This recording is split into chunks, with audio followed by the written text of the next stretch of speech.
जाकिर नाइक के नेटवर्क पर नजर बनाए हुए है।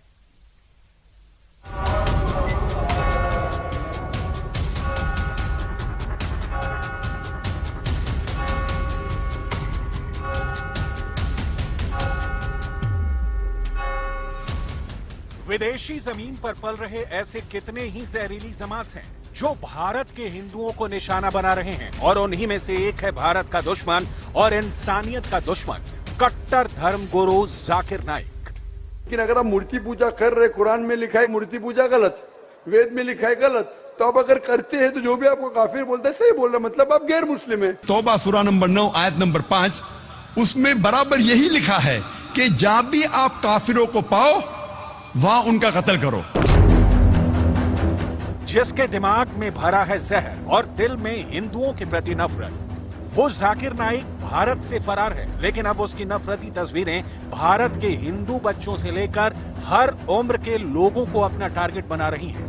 जाकिर के संगठन की ओर से जो एप्स बनाई गई उसे भारत में बैन कर दिया गया, जिसमें कई गेमिंग एप्स भी हैं, लेकिन अब जाकिर को लेकर बड़ा पर्दाफाश हुआ है। जाकिर के लिए कई ऐसी वेबसाइट्स बनाई गई हैं जो रूट बदलकर भारत में दिखाई जा रही हैं। जाकिर नाइक अपने फॉलोअर्स को बरकरार रखने के लिए नए नए पैतरे आजमा रहा है और इसकी मदद से उसे मोटा डोनेशन भी मिलता है।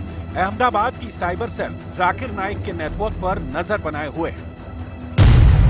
अहमदाबाद साइबर सेल यूनिट का दावा है कि गुजरात में 24 घंटे में 7500 लोगों ने जाकिर नाइक के वीडियो देखे। वीडियो और गेमिंग ऐप के जरिए लोगों को बहकाकर उनसे मोटा डोनेशन लेने का आरोप है। भारत में सभी ऐप पर बैन लगने के बाद जाकिर नाइक पर 4 अलग अलग नई वेबसाइट बनाने का आरोप। जांच एजेंसियों ने यह भी बताया कि हिंदू युवक युवतियों के सोशल मीडिया प्लेटफॉर्म पर ऐप्स की जगह एपीके फाइल्स भेजकर रन करवाने का लालच दिया जाता है। जैसे ही एपीके फाइल्स एक्टिव होती हैं, यूजर के कंप्यूटर या मोबाइल हैक हो जाते हैं। अंदेशा है कि यूजर्स की तस्वीरें और उनकी डिटेल्स का इस्तेमाल ब्लैकमेलिंग के लिए भी किया जा सकता है। इतने गंभीर मामले पर राष्ट्रीय बाल अधिकार संरक्षण आयोग ने भी जांच के आदेश देकर रिपोर्ट तलब किया है। फोर्टनाइट, ये दोनों प्लेटफॉर्म्स का इस्तेमाल करके इस तरीके से धर्मांतरित करने वाले बच्चों को जो ग्रोह थे वो काम कर रहे थे। तो हमने भारत सरकार के सूचना प्रौद्योगिकी मंत्रालय को ये निवेदन किया है कि इन दोनों प्लेटफॉर्म्स की जांच की जाए। इसके अलावा जो ऐसे इंटरफेस हैं जहां इस तरीके के गेमिंग ऐप होस्ट हो रहे हैं, उनकी भी एक विस्तृत जांच की जाए, आयोग को इससे अवगत कराया जाए, जिससे हम भविष्य में बच्चों को इससे दूर रखने के कदम उठा सकें। कोई भी गेमिंग ऐप होगा तो किसी न किसी इंटरफेस पे होस्ट होगा, वहीं से लोग डाउनलोड करेंगे। तो हमने यही मंत्रालय को निवेदन किया है कि ऐसे इंटरफेस जहां इस तरीके के ऐप होस्ट हो रहे हैं उनको आगाह किया जाए। इस तरीके की प्रणाली होनी चाहिए कि बच्चों का एक्सेस जहां भी इंटरनेट की किसी भी ऐप में या किसी प्लेटफॉर्म में हो, वो सुरक्षित होना चाहिए, संरक्षित होना चाहिए, मॉनिटरिंग के दायरे में होना चाहिए।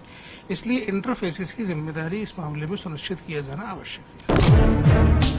गेमिंग से धर्मांतरण की जांच में आरोपी शाहनवाज और बद्दो को लेकर भी कई चौंकाने वाली बातें सामने आई हैं। शाहनवाज और बद्दो गेम खेलने में एक्सपर्ट था और यही वजह है कि उसके साथ गेमिंग ऐप में जुड़े लोग गेम खेलना चाहते थे और इसी का फायदा उठाकर उसने धर्मांतरण के इस रैकेट को खड़ा किया। उसके गेमिंग ऐप में सदस्यों की संख्या बढ़ती गई और फिर वो गेम जीतने के लिए बच्चों पर कुरान की आयतें पढ़ने का दबाव बनाने लगा। धर्मांतरण कराने के लिए फोर्टनाइट गेम ऐप पर ऑनलाइन गेम खेलते थे, जिसमें खेलने वाली कुछ फर्जी आईडी हिंदू नामों से होती थी। उसमें ये कहते थे कि अगर जीतना है तो आयत पढ़ो और युवाओं को धीरे धीरे आयतें पढ़ाना और उन पर भरोसा करने के लिए उकसाया जाता था, जिसके लिए उन्हें आयतें पढ़ने के बाद गेम में भी जिताया जाता था। फिर दूसरे स्टेप में डेकॉर्ड ऐप के द्वारा इनसे चैटिंग कर युवाओं का भरोसा जीता जाता था और उन्हें इस्लामिक रीतियों की जानकारी दी जाती थी। उसके बाद धीरे धीरे जाकिर नाइक और वीडियो दिखाकर इस्लाम कबूल करने के लिए वर्गलाते थे। जब बच्चे इस्लाम कबूल कर लेते थे तो उनका एफिडेविट भी बनवा देते थे। उसके दो पक्ष है। पहली बात तो ये है कि भारत की धरती पर जहर उगलने की उनकी हिम्मत नहीं है, ये अच्छा पक्ष है। बुरा पक्ष है कि वो भारत छोड़कर बाहर निकल चुके हैं, भारत की कानून व्यवस्था से अपने आप को दूर कर चुके हैं।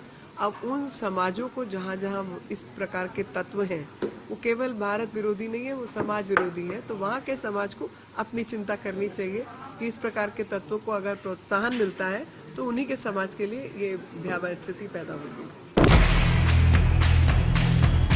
हिंदू नाबालिगों को कैसे शिकार बनाया जाता था, इसका सबसे बड़ा सबूत भी न्यूज 18 के पास है। शाहनवाज और बद्दो और अब्दुल रहमान की ये चैट एक नाबालिग के साथ की है, जिसमें वो हिंदू नाबालिग को नमाज पढ़ने की हिदायत दे रहा है और मस्जिद में आने के लिए उकसा रहा है। नाबालिग नमाज पढ़ने के लिए मस्जिद में जगह होने के बारे में अब्दुल से पूछता है, फिर अब्दुल उसे नमाज पढ़ने के लिए मस्जिद आने का मैसेज भेजता है। वहीं दूसरी चैट में फिर से मस्जिद में जगह न होने का जिक्र है। तो आरोपी शाहनवाज हिंदू धर्म के बच्चों को चैट के दौरान इस्लाम धर्म से जुड़ने के फायदे बता रहा है। दावा है कि ये चैट अप्रैल की है। इस दौरान ही बच्चे ऑनलाइन गेम के जरिए दोनों आरोपियों के संपर्क में आए थे। टीम में रूप में यहाँ आए हैं। हम लोग अपने साक्ष्य संकलन कर रहे हैं। जहाँ जहाँ हमें जो भी जानकारी लाभप्रद मिल रही है वो सबको संकलन जारी है। प्रयास हमारा जारी है, अधिकतम प्रयास हो। जांच में सामने आया है कि धर्मांतरण का आरोपी शाहनवाज नाबालिगों को दुबई ले जाने की कोशिश में था। आरोप है कि शाहनवाज और बद्दो नाबालिगों को फ्री टिकट और मुफ्त में रहने और खाने का लालच देकर दुबई ले जाना चाहता था। गाजियाबाद पुलिस को ग्रुप चैट में इसकी जानकारी मिली है। गाजियाबाद धर्मांतरण का मामला पुलिस के लिए चुनौती बनता जा रहा है। पुलिस का दावा है कि आरोपी शाहनवाज और बद्दो ने नाबालिगों से गेम में अपडेट के नाम पर कई बार पैसों का ट्रांजैक्शन भी कराया और इन पैसों का धर्मांतरण के काम में इस्तेमाल किया।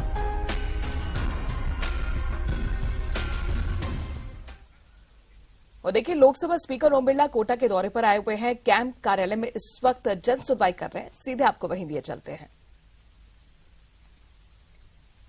ये जन सुनवाई का कार्यक्रम, जहां पर आप देख सकते हैं कि तमाम जो लोग हैं वो अपनी अपनी शिकायतें लेकर, अपनी अपनी समस्या लेकर पहुंचे हुए हैं ओम बिरला के पास। कैंप कार्यालय में जन सुनवाई का कार्यक्रम चल रहा है और खुद यहां पर ओम बिरला एक एक कर सभी से रूबरू होंगे।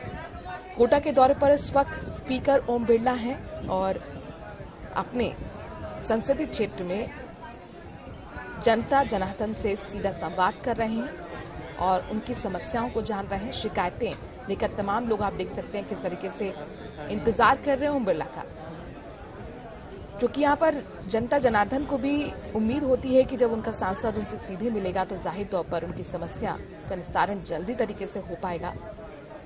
और इसी मकसद के साथ जन सुनवाई के कार्यक्रम भी होते हैं। अक्सर ओम बिरला जब भी अपने शहर कोटा आते हैं तो लोगों से रूबरू होना नहीं भूलते। इटावा क्षेत्र के दौरे पर इटावा में पीपलदा विधानसभा स्तरीय कोटा बूंदी खेल महोत्सव का कुछ देर बाद शुभारंभ करने भी पहुंचेंगे, लेकिन उससे पहले ये कैंप कार्यालय की तस्वीरें हैं जहां पर ओम बिरला जन सुनवाई कर रहे हैं। और यहाँ पर देखिए, लोगों के हाथों में एप्लीकेशन है और अपनी अपनी एप्लीकेशन में अपनी समस्या का यहाँ पर जिक्र करते हुए लेकर आए हैं। एक एक कर सभी लोग अपना रजिस्ट्रेशन यहाँ पर करा रहे हैं और उसके बाद उनकी मुलाकात ओम बिरला से हो पाएगी। अच्छी खासी भीड़ आप देख पा रहे हैं कैंप कार्यालय में। कई कार्यक्रम हैं ओम बिरला के। लोकसभा स्पीकर इस वक्त कोटा के दौरे पर बूंदी खेल महोत्सव का भी शुभारंभ करेंगे, लेकिन उससे पहले कैंप कार्यालय की तस्वीरें आपके सामने जहां पर जन सुनवाई हो रही है। हिमांशु हमारे संवाददाता इस खबर पर ज्यादा जानकारी के साथ जुड़ गए। हिमांशु, हम कैंप कार्यालय की तस्वीरें देख पा रहे हैं, जबरदस्त भीड़ यहाँ पर नजर आ रही है। कितनी देर में जन सुनवाई होगी और कौन कौन सी समस्या लेकर यहाँ पर लोग पहुंचे हुए हैं? देखिए, लोकसभा स्पीकर ओम बिरला 2 दिन के फिलहाल कोटा दौरे पर है। संसदीय क्षेत्र कोटा और बूंदी का ये दौरा है। निश्चित तौर पर स्पीकर जब संसदीय क्षेत्र के दौरे पर होते हैं तो उम्मीदें भी उतनी बड़ी होती है और लोग बड़ी उम्मीदों के साथ पहुंचते हैं। संसदीय क्षेत्र कोटा बूंदी एक बड़ा क्षेत्र है और इन सबके बीच में ग्रामीण इलाकों से पहुंचने वाले जो लोग हैं उनकी तादाद बहुत बड़ी होती है। जैसा कि मैंने आपको बताया कि लोगों की चूंकि लोकसभा स्पीकर होने के साथ में बिरला संसदीय क्षेत्र ऐसे सांसद आते हैं, उनका संसदीय क्षेत्र है और ऐसे में अमूमन देखा जाता है कि उनका ज्यादातर जो वक्त है वो संसदीय क्षेत्र में निकलता है, लोगों के बीच निकलता है। उनकी कोशिश भी यही होती है कि जब वो कोटा के दौरे पर रहे तो ज्यादातर वक्त लोगों के बीच में निकाले। फिलहाल एक खास अभियान की शुरुआत स्पीकर ओम बिरला अपने इस दौरे के दौरान करने वाले हैं। आपको बता दें कि पीपलदा में कोटा बूंदी खेल महोत्सव का शुभारंभ लोकसभा स्पीकर ओम बिरला करेंगे और निश्चित तौर पर कोशिश यही है कि ग्रामीण क्षेत्रों की जो खेल की प्रतिभाएं हैं वो सामने आ सके, उन्हें आगे लाया जा सके, ताकि कहीं ना कहीं जो छुपी हुई जो प्रतिभाएं ठीक है हैं। हिमांशु, 2 दिन के दौरे में कई कार्यक्रम है, लेकिन ये पहला दिन का दौरा जिसमें आप देख सकते हैं जन सुनवाई का कार्यक्रम करते हुए ओम बिरला। शुक्रिया हिमांशु, तमाम जानकारी हम तक पहुंचाने के लिए। टोंक के उनियारा से बड़ी खबर है, जहां पर कॉलोनी में जल भराव की समस्या को लेकर एक परिवार धरने पर बैठा हुआ है। 5 दिन से ये परिवार भूख हड़ताल पर है।